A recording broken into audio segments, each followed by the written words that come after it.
এই দেখুন আমাদের বাবা আলু চারা।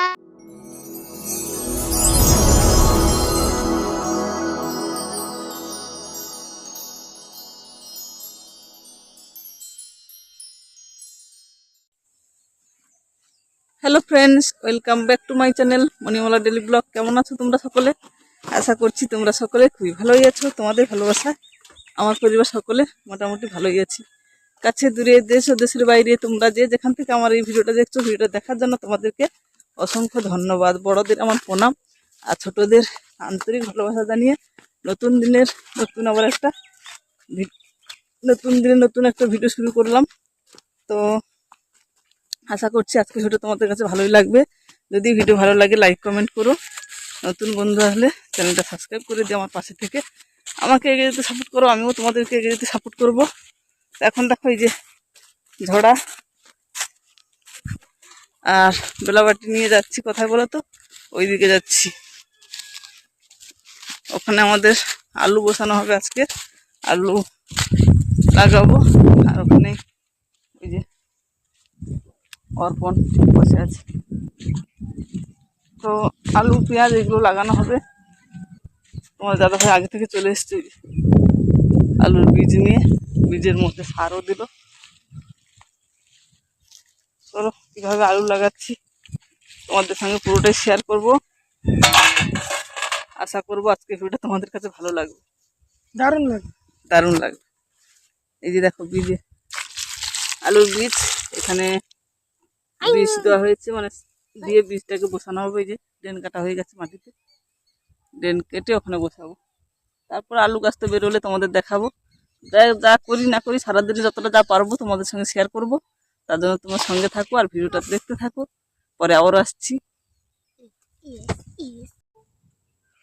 এই দেখুন আমাদের বাবা আলু চারা লাগাচ্ছে আর আমার মাও আলু চারা লাগাচ্ছে।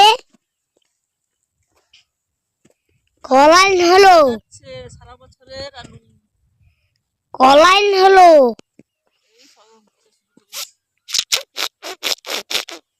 হাত একটু নাড়াও। এই দেখুন কিভাবে রোদ খাচ্ছে আর নিজেকে কামড়াচ্ছে।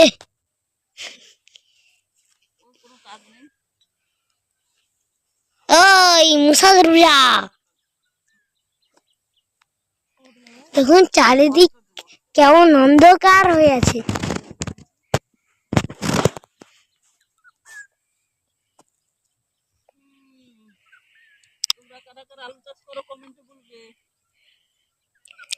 কিভাবে চাষ হয় সেইটাই বলবে।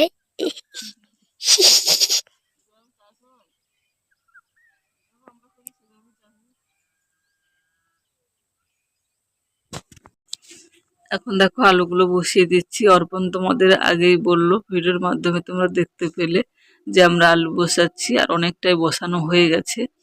তারপর তোমাদের দেখাচ্ছি। এখন দেখো আমি আলু বসাচ্ছি আর বড় ছেলে ওই গোবরের যে শুকনো করে সার তৈরি করে রাখা হয়েছিল ওইগুলো দিচ্ছে। আর তোমাদের দাদাভাই মাটি ভরাট করছে। গোবর সার তৈরি করেছিলাম, সেটা তোমাদের দেখানো হয়নি, তৈরি করে রেখেছিলাম, ওইগুলো এখন দিচ্ছি। আর আমরা ওগুলোকে খদ বলি। তো খদ চাপানো হচ্ছে আলুর পরে, তারপর মাটি ভরাট করা হচ্ছে। জল দেব আলু লাগানোর পরে, তারপর জলটা দেব। আগে কেমন লাগাতাম বলো তো? আগে মাটিতে জল দিয়ে তারপর আলুটা লাগাতাম, তারপর খড় দিয়ে মাটি ভরাট করা হতো। এখন আর তেমনভাবে লাগানো হয় না। এখন আগে দেখো শুকনোতেই আলুগুলো লাগানো হচ্ছে, তারপর জল দিতে হবে আর জলের পরিমাণটা একটু বেশি দিতে হবে। প্রথমে যদি জলের পরিমাণ একটু বেশি দেওয়া হয় তাহলে খুব সুন্দরভাবে আলু গাছগুলো বেরিয়ে যাবে। আলু গাছগুলো বেরোতে কোনো কষ্ট মানে সময় নেবে না। এখন দেখো বীজগুলো মানে আলুগুলো আমার শেষ হয়ে গেছে, তাই আমি নিয়ে নিচ্ছি। আর এখানে দুটো গামলি শেষ, আর এই হাঁড়িটাতে কয়েকটা আছে। এখান থেকে বেশি নেই, আর কয়েকটাই আছে। নিলে তারপর আমাদের আলুটা লাগানো কমপ্লিট হয়ে যাবে। আর আলু লাগাতে অনেকটা সময় নিয়েছি, যদিও তিনজনে মিলে লাগাচ্ছি, দেখতেই পাচ্ছ। আর অনেকটাই আলু পরিমাণ। তো তোমাদের এত সময় তো আর ভিডিও করে দেখাতে পারবো না বলো। তো অল্প অল্প কিছু কিছু তোমাদের সঙ্গে শেয়ার করলাম। আমার এই আলু লাগানোর ভিডিওটা কেমন লাগলো অবশ্যই কমেন্টে বলো। আরো অনেক কিছু চাষ করেছি। আমার সামনে তো ছোট্ট একটা বাড়ির সামনে একটা ছোট বাগান আছে, তো ওখানেও সবজি চাষ আছে। আর এখানে আলু, পেঁয়াজ, রসুন, ভেন্ডি সবকিছুই চাষ হয়েছে, তো তোমাদের দেখাবো পরে। আর ধানের ক্ষেত তো হচ্ছে। তো যা কিছু করছি লাইফস্টাইলের মধ্যে তুলে ধরবো ভিডিওগুলোতে, চোখ রাখো তাহলে দেখতেই পাবে আমরা কি চাষবাস করছি, কিভাবে জীবন যাপন করছি সবই দেখাবো। আর আমাদের গ্রামে আলু চাষ, প্রত্যেক বাড়িতে আলু, পেঁয়াজ, ধান চাষ করা হয় বাড়িতে খাওয়ার জন্য। অনেকে বেচার জন্য করে, কিন্তু বেশিরভাগই খাওয়ার জন্যই করা হয় বাড়িতে। নিজেরা চাষ করে নিজেরা খাওয়া দাওয়া মানে সারা বছরের ব্যবস্থা করে রাখে। আর আলু তো শীত মৌসুমের প্রধান ফসল, তো আলু তো চাষ করতেই হবে। আলু পেঁয়াজও লাগাবো এরপরে, আলু পেঁয়াজ সব কিছুই বসাবো আর তোমাদের দেখাবো, তোমরা ভিডিওর মাধ্যমে দেখতেই পাবে। যাই হোক, তোমাদের কাদের কাদের আলু চাষ, পেঁয়াজ চাষ, ধানের ক্ষেত হচ্ছে অবশ্যই কমেন্টে বলো। জানি অনেকেই করো তোমরা, যারা শহরে থাকো তাদের কথাই বাদ দিলাম, গ্রামের মানুষ যারা তারা তো প্রত্যেকে করে থাকো বলো। তো এখন দেখো আলুটা অনেকটা লাগানো হয়ে এসছে, তোমাদের দেখাচ্ছি, তোমরা নিশ্চয়ই বুঝতে পারছো। এরপর আবার দুপুরে রান্না বান্না আছে, বাড়িতে গিয়ে রান্না করব।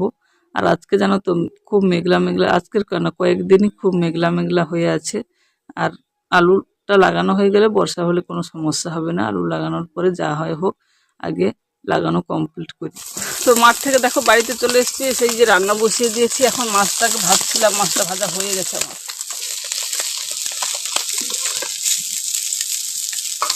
মাছ ভাজা হয়ে গেছে,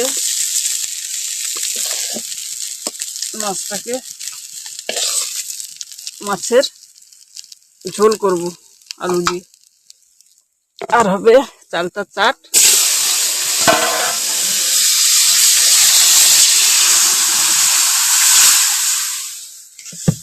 চালতার চাটনি করব। আর বেগুন পুড়ে মলবো, বেগুন মোলা, বেগুনকে পুড়ে মলবো। আর রান্না করতে বসে পড়েছি, তোমরা দেখতে পাচ্ছ। মাছ ভাজা করে নিলাম, ভাতটা হয়ে গেছে, ওই যে ওখানে ফ্যান ঝরাতে দিয়েছি। আর অনেকটা লেট হয়ে গেছে আজকের, মানে এতগুলো আলু লাগিয়ে ওরা জল দিচ্ছে, তোমাদের দাদা ভাইয়ের ছেলে জল দিচ্ছে, আর আমি চলে এসেছি রান্না করতে। চলো ঝটপট করে রান্নাগুলো করে নিই, তারপর তোমাদের দেখাবো, সঙ্গে থাকো আর দেখতে থাকো। আর আমাকে একটু সাপোর্ট করো, কারণ অনেকদিন থেকে ঠিকঠাক ভিডিও দেওয়া হয় না বলে না, চ্যানেলটা অনেক বসে গেছে। তোমরা একটু সাপোর্ট করো, যাতে আবার আমার চ্যানেলটা যেমন ছিল তেমন হয়ে যায়। তার থেকে তো গ্রো হবে না, কি জানি না কি হবে। তো যেরকম ছিল সেরকমই হলে হবে। আর কাপড়ে ছায়া মুখের উপরে পড়েছে, দেখো চেকচেক হয়ে যাচ্ছে। যাই হোক, চলো রান্নাটা সারি, পরে আবার আসছি।